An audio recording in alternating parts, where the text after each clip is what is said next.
오늘 우리에게 주신 하나님의 말씀은 사도행전 8장 4절에서 25절인데요. 저희가 4절부터 8절까지만 함께 읽고 나머지는 성경 말씀을 통해 같이 말씀을 나누겠습니다. 4절부터 8절까지 제가 먼저 4절을 읽고 성도 여러분이 5절을 읽어 주십시오. 제가 4절 읽을게요. 한편 뿔뿔이 흩어진 사람들은 가는 곳마다 복음의 말씀을 전했습니다. 빌립은 사마리아에 있는 한 도시에 내려가서 사람들에게 빌립의 말을 듣고 그가 일으키는 표적들을 본 사람들은 모두 그의 말을 주의 깊게 들었습니다.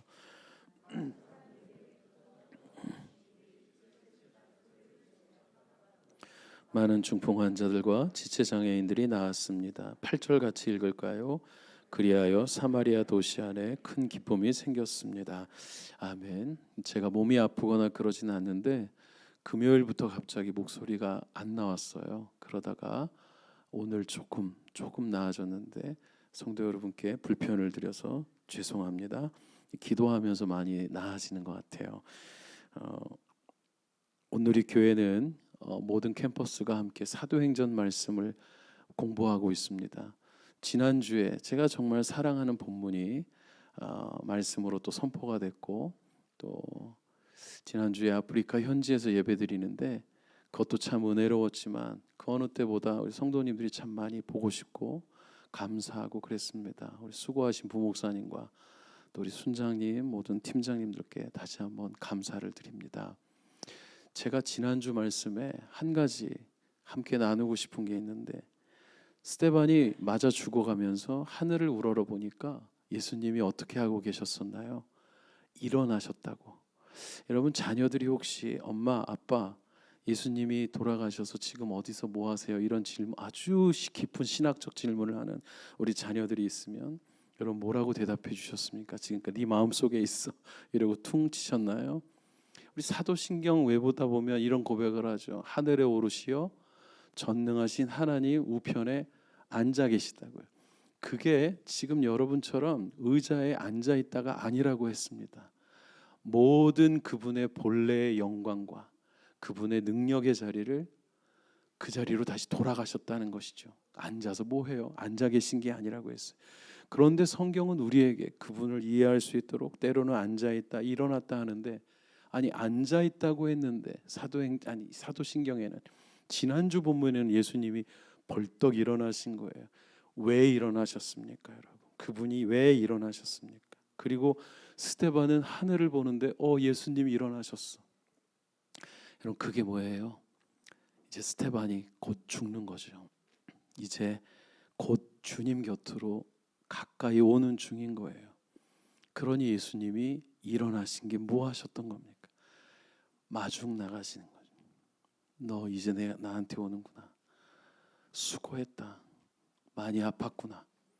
주님이 벌떡 일어나서 스데반을 마중 나오시는 장면. 성도 여러분, 저는 이 말씀으로 여러분 축복하고 싶습니다. 여러분 인생 마지막을 다 할 때 임종 예배를 여러 번 드리면 어떤 분들은 혼자 막 뭐라고 하다가 돌아가시기도 하고, 어떤 분들은 찬양 가운데 돌아가시기도 하고, 어떤 분들은 막 나는 이렇게 죽기 싫다고 이러면서 비참하게 돌아가시는 분들도 있는데, 여러분 마지막에 주님이 너 이제 오는구나. 그동안 수고했다. 고생했다. 여기까지 잘 왔다. 딴 데 가지 않고 나한테 오는구나 하고 일어나 맞이하시는 여러분 되시기를 축복합니다. 만약에 내가 이제 가는데 주님이 쟤 여기 오네. 어떡하면 좋지? 부담스러워. 뭐라고 평생 무슨 얘기하면 사냐, 쟤랑 할 얘기도 없는데. 여러분, 그게 정말 비참한 거죠. 천국은 가겠지만 구원은 받겠지. 이게 사람 조롱하는 이야기잖아요. 구원은 받겠지. 저 인간도 그렇게 살면 안 되고, 주님이 벌떡 일어나 우리를 맞이하시는 그런 분들이 되시기를요. 스데반이 죽었어요. 그리고 나서 이 공동체는 어떻게 됐습니까? 도망가기 시작합니다. 4절 말씀 볼까요? 4절에 중요한 단어가 나와요. 여러분, 이 4절의 중요한 단어, 어떤 단어에 밑줄을 그면 좋을까요? 복음, 말씀, 아니요, 저는 흩어진에 동그라미를 10번 그었습니다. 이 흩어지다가 헬라어로 스프레이입니다. 스프레이. 오늘 아침에 열심히 뿌리고 오셨나요? 스페이레인, 이게 어디서 나오냐면 예수님께서 씨를 뿌릴 새 하는 농부 비유하실 때 나와요. 여러분, 씨는 저 여기 갈게요, 저는 옥토밭에 갈게요, 이럴 수 없어요. 주인이 뿌리는 대로 가는 거예요. 바람이 부는 대로 가는 거예요. 내가 원해서 여기까지 온 사람들 몇 명이나 있습니까? 저는 제가 여기 학교 오고 싶어서 당당히 입학했는데요. 그런데 그 다음은요, 우리가 계획한 대로 인생이 되지 않죠. 마치 누군가 내 인생을 바람에 뿌려놓는 것처럼 비자발적이든 자발적이든 우리 인생은 흩어진 뿌려진 씨앗처럼 살아갑니다. 이걸 씨앗의 운명이라고 할까요?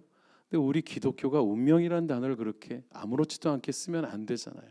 저는 이것을 우리의 인생의 섭리, 하나님의 부르심이라고 생각하고 싶어요. 그런데 여러분, 이 스데반의 순교라는 이 충격적인 상황은 초대교회를 어떻게 만들었냐면 다 도망가게 만들었어요. 그런데 이 도망간 사건이, 이 흩어진 사건이 복음의 어마어마한 열매를 가져옵니다. 그러니까 초대교회, 사도행전의 초대교회 공동체의 선교는 저희처럼 기도하고 팀원 모집하고 바자회하고 선교사님과 연락하고 무슨 사역할까요? 이렇게 하고 간 게 아니라 도망간 거예요. 살아야 되니까 도망간 거예요. 그냥 도망쳐 버린 거예요. 성령은 뭐 하시는 분입니까? 성령은 저와 여러분에게 뭐 하시는 분이에요? 성령은 우리 안에 오셔서 중심 잡는 분이에요? 성령 우리를 감싸 안으셔서 우리로 하여금 보호하시는 분이에요?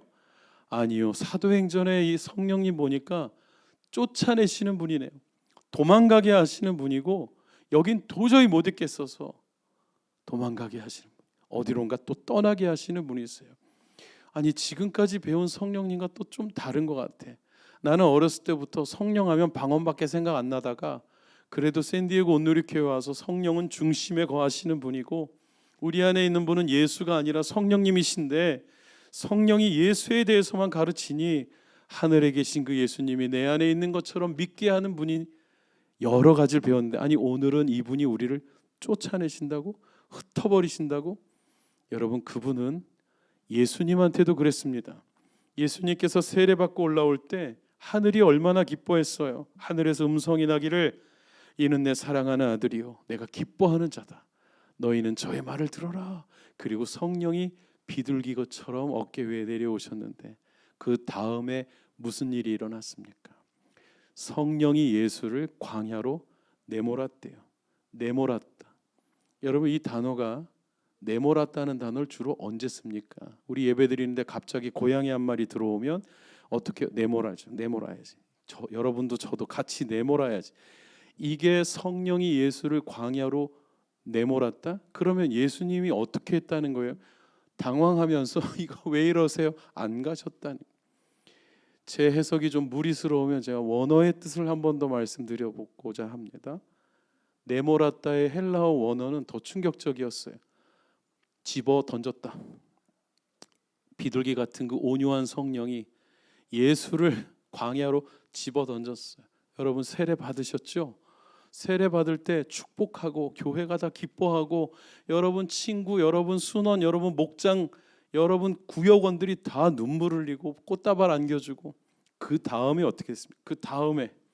그 다음에 여러분 인생이 꽃길이었습니까? 인생의 꽃길은 없어요. 바램만 그럴 뿐이죠. 광야 같아요. 누가 나를 지금 그쪽으로 보내셨느냐? 알고 보니까 주님이 완전 당황하는 신앙생활. 슬기로운 신앙생활은 성령님이 나를 내쫓으셨다는 걸 깨달을 때 시작됩니다. 여러분 안에 이런 갈등이 일어났으면 좋겠어요. Everything's gonna be alright 일 줄 알았는데 웅덩이에 빠지고 절벽에 떨어질 것 같은 인생이었네. 근데 이게 뭐야 했더니 그분이 나를 몰아내셨어. 오늘도 성령이 그들을 도망가게 합니다. 큰 박해를 통해. 사도행전에 처음 등장하는 이 단어 박해가 여기서 등장합니다. 핍박이라고 번역됐는데 그것 때문에 도망가기 시작했어요. 그런데 이거 예수님이 이미 하신 말씀이었네요. 사도행전 1장 8절에 예수님께서 승천하시기 전에 하셨던 말씀이 있어요. 그럼 그거 한번 다시 확인해 볼까요? 자막에 있습니다. 이런 말씀하셨죠. 너희가 성령이 너희에게 오시면 너희가 권능을 받고 예루살렘, 유대, 사마리아 이렇게 지역이 확장되듯이 얘기하고 그 다음은 땅끝 그렇게 해버리셨어요. 그 당시 땅끝은 스페인 서바나예요.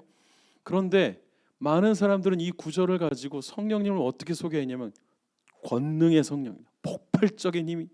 그래서 그 다음에 막 방언하니까 성령님을 주로 언제 초청하냐면 방언 터뜨리고 싶을 때, 룰랄랄랄랄라 유창하게 하고 싶을 때 막 성령이여 오셔서, 유튜브에도 그런 회개망측한 제목이 달린 성령 충만 권능 집회 해갖고 막 사람 쓰러뜨리고 헌금 막 하고 별 쏘고 별 난리도 아니죠. 그런데 여기서 말한 권능은 무슨 권능입니까?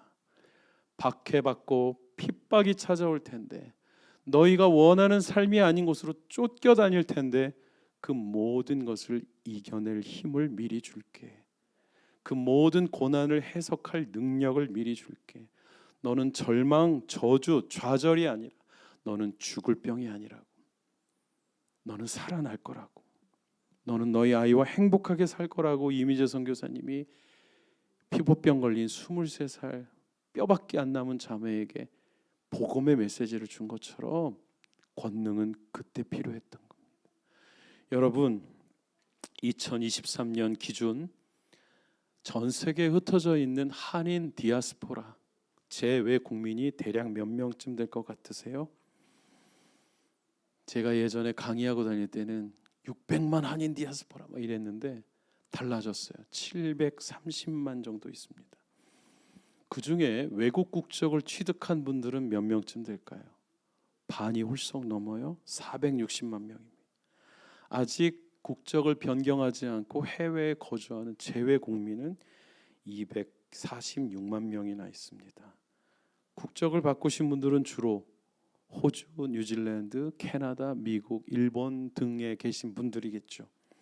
여러분, 이 모든 사람들을 우리가 뭐라고 부르냐면 디아스포라 한인이라고 합니다. 흩어진 한민족이라고 하죠. 근데 우리가 흩어질 때마다 한 일이 있어요.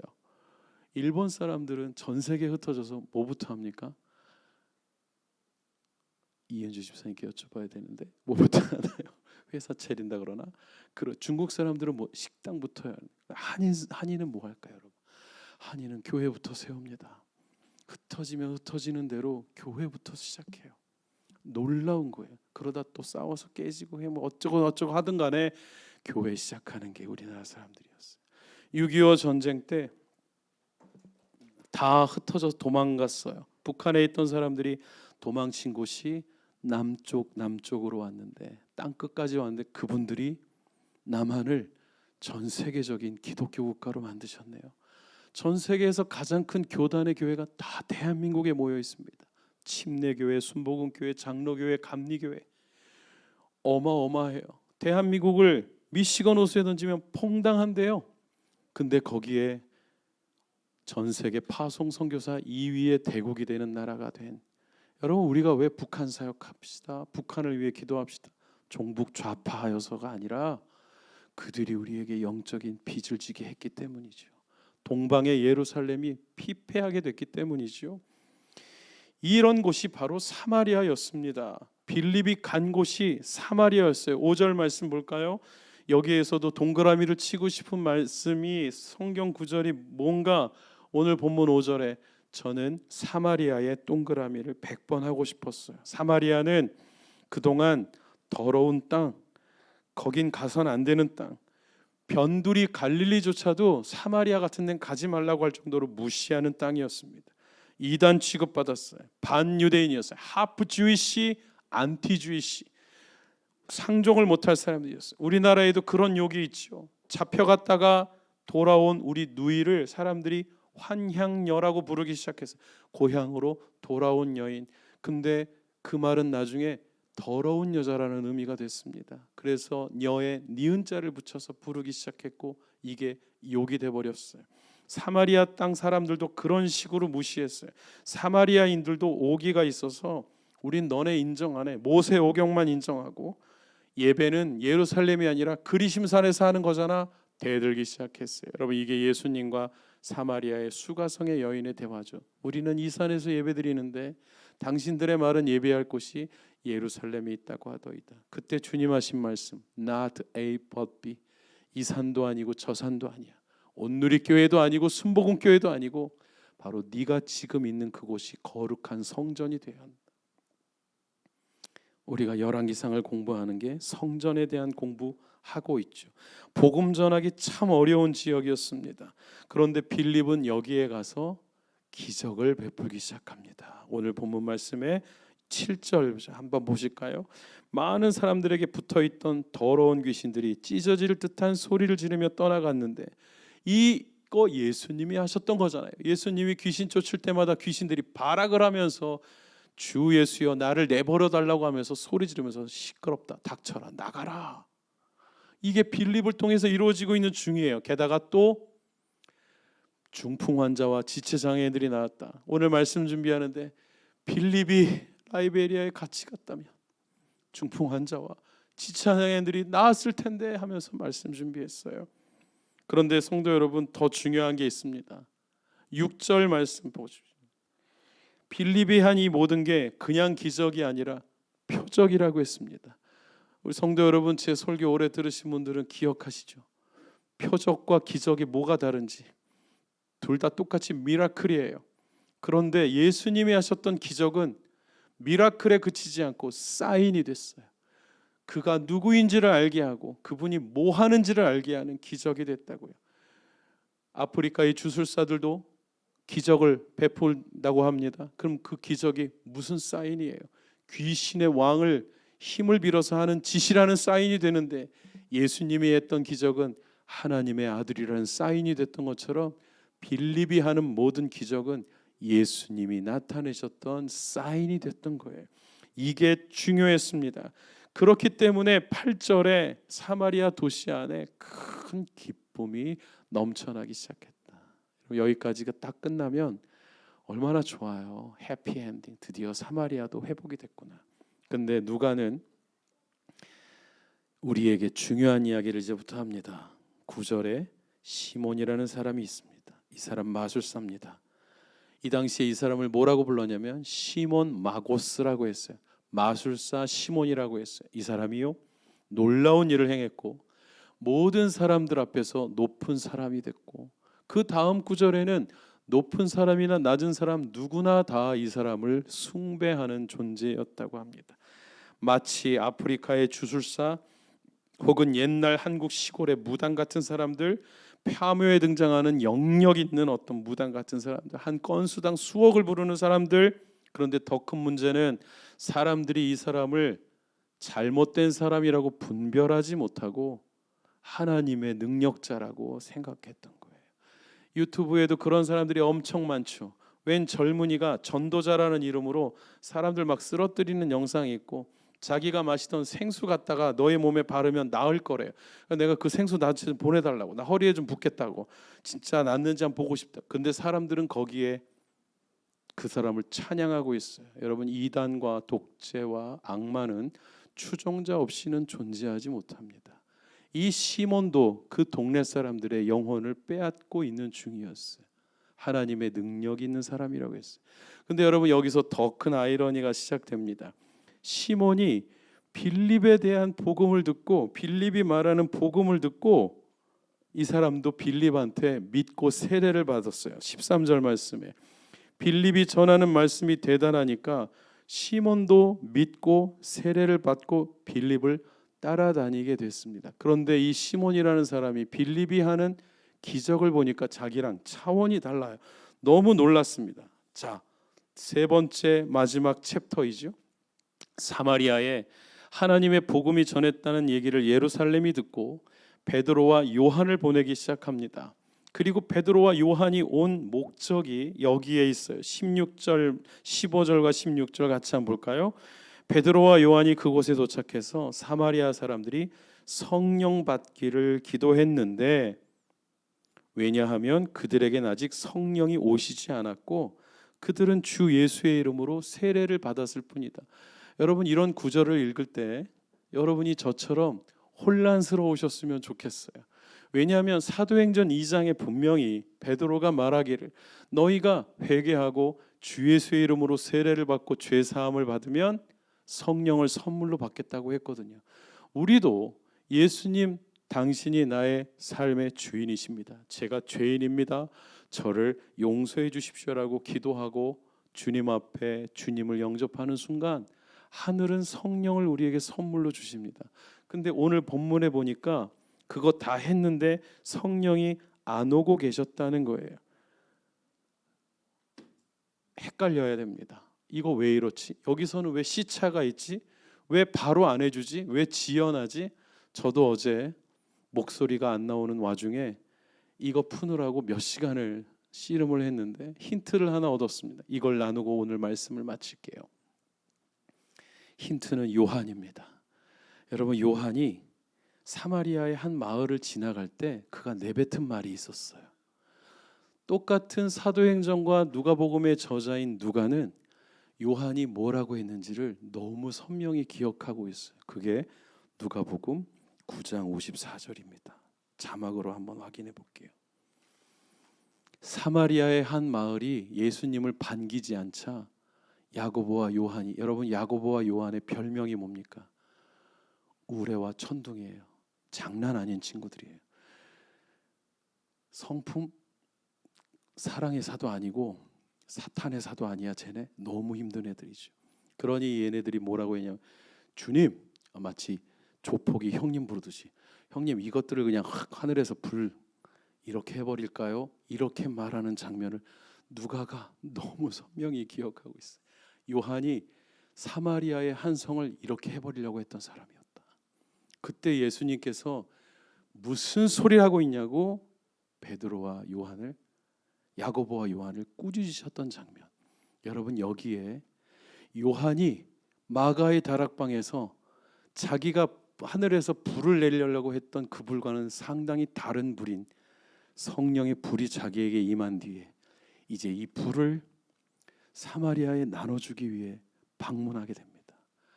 사마리아 땅 아무도 안 가는 곳이라고 했어요. 더러운 땅에, 그 땅을 밟는 순간 나도 오염된다고 생각하는 땅에, 그 땅을 불로 확 없애버리려고 했던 요한이 가서 이제 그들에게 성령의 불이 내리시기를 기도하는 시간. 왜 하나님께서 빌립이 세례 줄 때 성령이 바로 오시지 않게 하나님이 성령을 지연시키셨나? 베드로와 요한만 기도해야 성령 받나 했더니 그게 아니라 하나님은 요한에게도 성령님에게도 베드로에게도 사마리아 사람들에게도 하나님 아버지의 마음을 가르쳐주고 싶으셨던 거예요. 요한이 변했어. 요한이 달라졌어. 사마리아인들아, 너희도 성령 받을 자격이 있다. 선물 받을 자격이 있다고요. 이번에 저희가 가서 빵 나눠줄 때 너 몇 살이니? 너는 성적 얼마? 너 학비 냈니 안 했니? 아무도 안 따졌어요. 다 받을 자격이 있어. 근데 여러분, 이 광경을 보고 시몬이라는 자가 돈을 꺼냅니다. 나도 그것 좀 받읍시다. 그러니 이 사람이 돈으로 성령을 살려고 하는 이 회개망측한 상황에 베드로가 이제 응답합니다. 베드로가 여러분 돈 때문에 얼마나 트라우마 있는 사람이에요. 아나니아 삽비라 때문에 지금 그거 마음 다스린 지 얼마나 된다고 이것들이 또 돈 가지고 하나님 나라를 뭘 하려고 그래? 그 베드로가 재밌죠. 시몬 베드로가 시몬 마고스에게, 똑같은 시몬인데 하나는 변화된 주의 제자요, 하나는 돈으로 하나님 나라를 살려고 하는 인간에게 베드로가 이렇게 말해요. 20절부터 시몬에 대해서 이렇게 정의하는데 제가 여러 번 말씀드릴게요. 돈으로 하나님과 관계하려고 하는 자 돈으로 망할 것이다. 21절에 마음이 하나님 앞에서 바르지 못한 이놈아, 이 거룩한 사역에 너는 절대 발을 들여놓을 수 없다. 22절에 마음에 악한 생각을 품고 있는 악한 자로구나. 또 23절에 악의가 가득하고 죄에 사로잡혀 있는 자로구나. 성경이 이렇게 한 인물에 대해서 얼마나 나쁜 놈인지를 시간을 들여 그 어려운 성경을 붓으로 하나하나씩 쓰는데 최선을 다한 구절 잘 못 만납니다. 그만큼 이 사람 위험한 사람이었고 분명히 믿고 세례받았다고 하는데 그 공동체 안에서 하는 짓이 뭐예요? 하나님 나라를 돈으로 값어치를 매기려고 하고 자기 뜻대로 하려고 하는 인간이었던 거잖아요. 조금 더 궁금해서 이 시몬이라는 사람을 찾아보니까 역사 신학자들이 이 사람에 대해서 정체를 밝혀주는데 초대교회 역사상 첫 번째 이단이었다. 그리고 자기가 메시아라는 대접을 받기를 원했던 사람이고 돈을 주고 성직을 매매한다는 뜻의 사이몬이라는 단어가 이 사람에게서 유래되었다. 오늘 말씀을 정리하겠습니다. 왜 사마리아가 복음 받는 장면을 누가는 비교적 자세하게 기록하고 있을까요? 왜 그럴까요? 버려진 인생이라고 생각하던 그들에게 복음이 찾아왔습니다. 그리고 그 복음은 능력이 있어서 그들에게 구원과 성령이라는 기쁨을 주게 되었습니다. 귀신이 떠나갔고요, 병이 낫는 기적을 선물해 주었습니다. 그리고 또한 그 그룹 안에 있었던 세례도 받고 믿는 척했지만 사실은 악마의 역할을 했던 자를 드러나게 해주었습니다. 그는 돈이 많았어요. 그들 사이에서 숭배받는 자였고 그 돈은 어쩌면 사마리아 사람들에게서 빼앗은 돈이 아닐까요? 아프리카의 주술사들처럼 말도 안 되는 헛소리를 하고 없는 그들의 돈마저 갈취하는 그런 무당들처럼 말이죠. 성도 여러분, 복음은 돈으로 계산할 수 없습니다. 복음은 순수하기 때문입니다. 복음은 거짓을 드러내고 베드로와 요한은 말했어요. 은과 금 나 없어.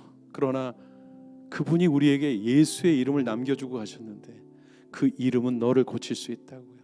성도 여러분, 사도행전이 우리에게 말하는 게 그겁니다. 지금 무슨 상황이니? 지금 어떤 상황에 처해 있느냐? 다른 것 아무것도 없어도 주 예수의 이름의 능력을 믿는 믿음이 있다면 너는 나을 수 있다고요. 너는 구원받을 수 있다고요. 어쩌면 우리에게 다가온 상상하지 못하던 불청객과 같은 모든 상황들이, 여러분 가운데 아직 교회 앞에 얘기하지 못한 정말 기도가 필요한 어떤 상황들이 어쩌면 주님이 여러분에게 물어보시는지도 모릅니다. 흩어진 타국에서의 삶을 사는 저와 여러분에게 가장 필요한 건 뭘까요? 다 필요하죠. 그러나 저는 단연코 복음이라고 믿습니다. 그리고 그 복음은 사마리아 사람들이 표적을 경험한 뒤에 그것만 가지고 어딜 돌아다닌 게 아니라 빌립이 전하는 말씀 앞에 모여 있었던 것처럼, 여러분 어떻게 그럴 수 있어요? 교회가 그렇게 기도하고 공동체가 그렇게 협심하여 기도해주고 심장마비 걸릴 것 같은 상황에서 살아났는데 어떻게 지금 그렇게 살 수 있냐고, 지금 어디가 계신 거냐고. 도대체 기도할 때는 그렇게 기도 제목을 요청하더니 그 상황을 이겨낸 뒤에는 어디가 계신 거냐고, 말씀 앞에 있지 않고 어디 가시는 거냐고. 성경은 우리에게 기적만을 원하느냐, 표적만을 원하느냐? 너의 인생은 시몬을 따라갈지도 모른다고 말합니다. 말씀 앞으로 오십시오. 우리 오늘도 그렇게 기도했어요. 하나님, 말씀으로 제대로 서는 우리 교회가 되게 해주십시오. 아프리카에서도 말씀이 필요합니다. 예배를 3-4시간 드리는데 찬양만 2시간씩 해요. 그 더운 곳에서 온몸을 흔들면서 노래하고 춤추고 찬양하는데 그들에게 말씀이 있는지 심각하게 질문하게 됐죠. 우리 함께 기도할 때 하나님, 시몬 마고스가 아닌 시몬 베드로를 따라가는 자가 되게 하시고 사마리아의 성을 저주하려고 했던 변화되지 못했던 제자 요한이 아닌 그들에게 성령이 내리시기를 간구했던 하나님, 그런 요한을 따라가게 하시고 우리가 표적만이 아닌 말씀을 더 사모하며 말씀으로 주님 앞에 서는 인생이 되게 하여 주옵소서. 우리 교회를 그런 교회가 되게 하여 주옵소서.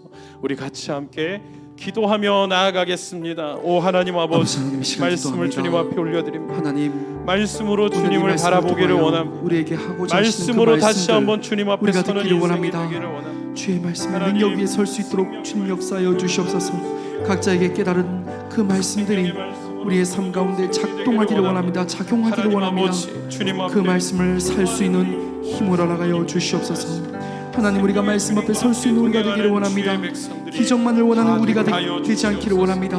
하나님, 그 말씀 안에 있는 그 놀라운 하나님 안에 있는 부요함, 그 기쁨, 그 감사들, 그 감격들, 아버지여, 마리아가 그 앞에 앉아 있을 때에 이 기쁨을 빼앗을 자가 없다 주님 말씀하였으므로 우리가 그 앞에 앉아서 그 기쁨, 그 감격, 그 구원의 은혜 우리 가운데 임할 수 있도록 주옵소서. 살아계신 하나님, 말씀이 없던 사마리아에 시몬 베드로가 아닌 시몬 마고스와 같은 거짓 선지자가 그들의 영혼을 앗아가고 있는 중이었습니다.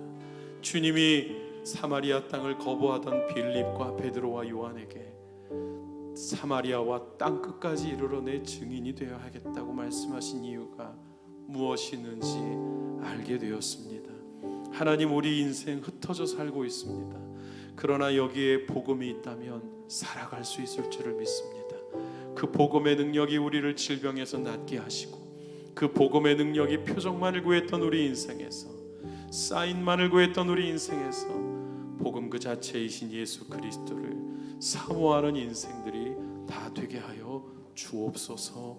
오늘도 우리와 함께 해주신 주 예수 그리스도의 이름으로 기도하옵나이다. 아멘.